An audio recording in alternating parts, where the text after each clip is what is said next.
and the second video about how to be a carnivore in Switzerland from my other channel, Aline's Adventures, all about my nomad life. I had so much to tell about carnivore and Switzerland, so I made 2 videos out of it. So here is the second part. Have fun. Being back in my hometown, Switzerland, after 8.5 years, we've been invited to go out to eat and people gave us food. So super nice. Here I want to say something what I hate. So in the US, when I tell you like, hey, I invite you to go out to eat, that doesn't mean I pay. That just means you can come with me and enjoy my company. In Switzerland, when we say I invite you, that means I pay. You don't have to pay anything. I invite you. So I hate that in the US, that when someone tells you, oh, you're invited, that you still have to pay yourself. I mean, that's fine, but then don't say you're inviting me. It's just, yeah, in Switzerland, you get invited, they pay for you. And yes, so we got invited from people and Swiss kind of inviting. So they paid for us. Super nice. Thank you very much. We arrived on December 20th, 2024 in the evening, at night actually. And already on December 21st, my dad invited us for a lunch with my half siblings at the beef restaurant in Berner Altstadt, so Old Town of Bern. I was super excited. I ordered a 300-gram ribeye. Of course, not nearly enough meat for me. But I don't go out anymore because of the food or to get full. I go out because of the people. Because if you want to invite me, and inviting you want to pay for me to get full, it's gonna cost you a lot of money, especially in Switzerland, because I eat a lot and I don't stuff myself full of bread and cheap shit or other stuff that's unhealthy for me anyways. I only eat the meat. And yeah, that's expensive. And honestly, I actually prefer eating at home anyways. So anyways, the Swiss ribeye I got, even though it didn't really have much fat on it, it was delicious. So yes, Swiss meat can be very, very good if you have the money for it. Another time we got invited in Morte to the Friburger Falle, and there I got a New York steak, also Swiss meat.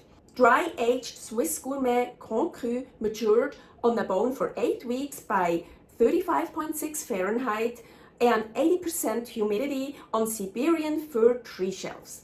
Oh wow, that sounds cool. That sounds exquisite. And it was. It was so fucking delicious. It was amazing. Wow, wow, wow. Oh, here I should mention something. So in 2024, the Swiss factory Luma from Neuhausen, Canton Schaffhausen in Switzerland won the best North American steak at the World Steak Challenge. The steaks get refined with noble mold and aged for up to 56 days. Well, you can really get good meat in Switzerland, again, if you have the money for it.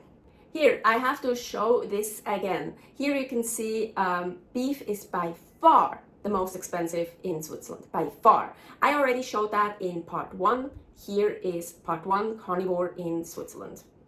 We didn't just get invited, we also got carnivore gifts from my dad and friends. So my dad is from Zermatt, Wallis, Switzerland, where the Matterhorn is, and they are very proud there, and they have really good Trockenfleisch. Walliser Trockenfleisch, so of course we got that. We also got sausage, dried sausage from the only fighter cows in Wallis, Ehringer, and we also got cheese. But I don't eat cheese, I don't do well with that, and unfortunately all the dried meat from Wallis is not clean. So for me that means not just meat and salt, also other stuff in it, and I don't eat that, I don't do well with that. So I didn't eat any of this, but it was still super nice. He gave us that, and Paul enjoyed it a lot. So more about that Walliser Fleisch, that Walliser meat in a later video, traditional foods in Switzerland.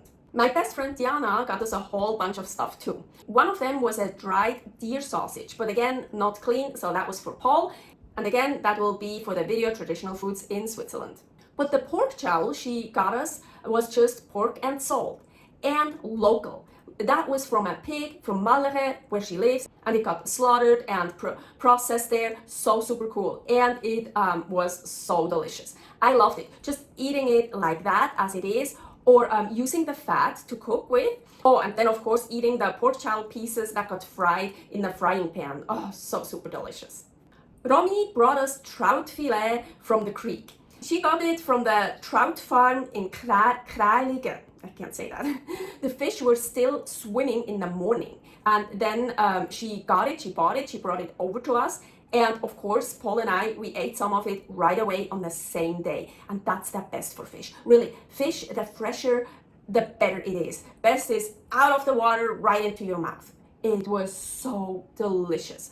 And trout is so delicate and so, oh my gosh, it was heavenly. I like fish the best raw, but I also love the skin, but of course not raw. I made a recipe for my other channel here, Creative Carnivore Kitchen, where I included the following. So I heated up some of the strong tasting pork jowl in a pan and seared the fish fillets just on the skin side. Amazing pairing. The strong pork jowl taste just on the skin of the fish won't overpower it. And the rest of the fish, still raw, keeps an amazing, delicate, exquisite fish taste. Wow, I never saw that before. A Regiomat, a vending machine where you can get regional products like meat and cheese. Actually healthy stuff and not just soft drinks and sweets. I love it, even though I don't think there's anything for me in there. I just think it's great that something like this exists in Switzerland. When we were surprising my family for Christmas Eve, here is a video about that, they still had some left over from the dinner, and traditionally they were eating fondue chinoise. So Paul put the raw beef traditionally on the fork and put it in the broth and ate it with sauces. I just ate the beef raw. Super carnivore, great. Oh, and I brought my own salt with me that I usually bring almost everywhere anyways, because I know my salt is clean salt, so 100% carnivore, great. Oh, of course I have to mention salt here. So my best friend knows how much I love salt. So she gifted me a whole bunch of different salts, super cool. So my best friend gave me those salts to take with me.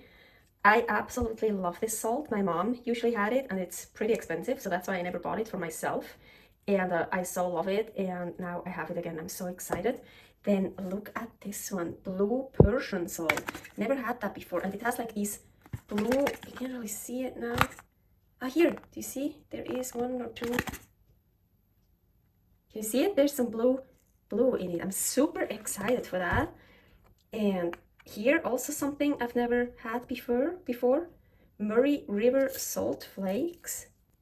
That's from Australia. So super excited. And in here is black salt. I absolutely love black salt. It has like a sulfur taste and like with a sulfur smell, and also a very strong taste, but I love it a lot. I had that before in Rena, but I ran out of it, and she filled it up in here. So in here is black salt. I'm excited because also when it's empty, I'm gonna keep this. This little thing is super practical for us for the travels. Well, we got invited, and the Swiss kind of invitations. We got gifts. We bought a whole bunch of cheap stuff from the butcher. We ate very well in Switzerland. I ate very well in Switzerland as a carnivore, but I'm very glad as a carnivore I don't live in Switzerland, unless I'd be very rich. We traveled around Europe and Turkey for 9 months, and now we are in Southeast Asia, in the Philippines. Here in Clark, it is super easy as a carnivore, but I'm super curious, excited, and also a bit nervous how it will be in the other countries around here. Stay happy, stay healthy.